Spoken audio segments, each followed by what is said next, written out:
Batizi wafika osaja mkate ndiwo samwa vinyo.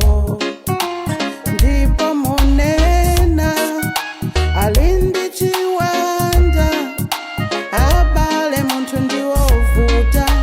Ndipo sayamika angofanana ndiana akukhala pansika. Ndikuitanizana wina ndi mzake ndikunena ife tinakulizirani chitoliro. Ndipo inu simuna vina ayi tinabuma maliro. Ndima simunalira ayi.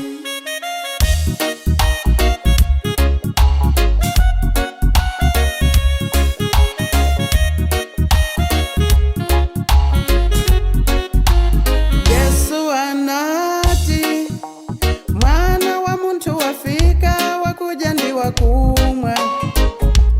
Ndipo munena onani muntu wasusuka ndi wakumwa imwa vinyo. Bwenzi la misonkho ndi anthu ochimwa. Abale muntu ndiwo uvuta. Ndipo sayamika angofanana ndiana akukhala pansika. Ndikuitanizana wina ndi mzake ndikunena ife tinakulizirani chitoliro. Ndipo inu simuna vina ayi tinabuma maliro. Ndipo simunalira ayi.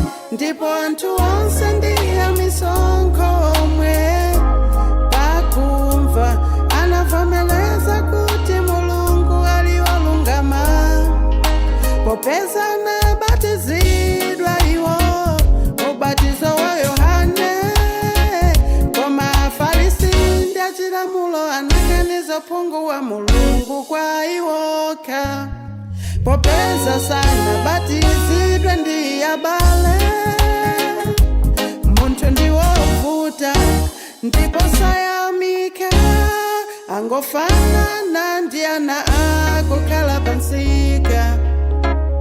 Ndikuitanizana wina ndi mzake.